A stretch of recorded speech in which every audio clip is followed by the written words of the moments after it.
What is up? In this tutorial we're going to be going over validation of drop-down menus. So let's get started by creating a drop-down menu. Go over here to the left and click on Spry Validation Select. I'm going to give it an ID of drop-down 1. And I'm going to give a label of make a selection.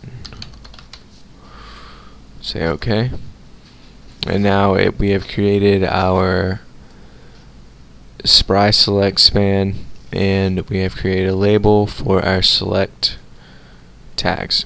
So inside of our select tags we're going to need to add some options. So click on list values and say option 1, option 2. I'm going to add one more, option 3. There we go. And now you can see that it's created our options for us. And now we're going to need to add some validation to make sure that they're not selecting the wrong thing. So click inside of the span tag here, and it says do not allow blank value. So since we have the blank checkbox checked, what that means is do not allow a value that is blank. So now that we've created a value right here that is null, then on submit it should, whoops, go back to our regular form here.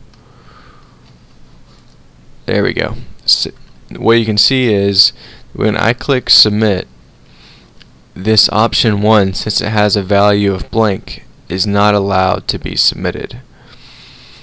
So another way that we can validate our drop-down list menu is with an invalid value.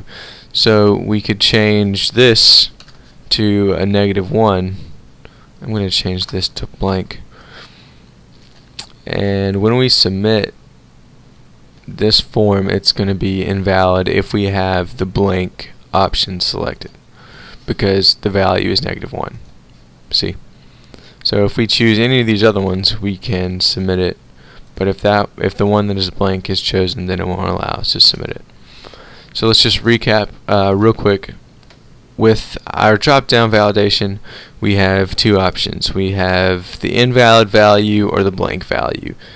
And if you do not want a user to select a certain option, then you could either change it to a value that you make invalid, in this case which is -1, or you can also change it to a value that is blank. Either way will work if you do not want the option to be submitted.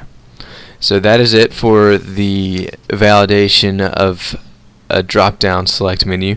In the next tutorial we're going to be going over Spry validation of a checkbox. I mean, not of a checkbox, but of a password. So thanks for watching, and don't forget to subscribe. I'll see you in the next tutorial.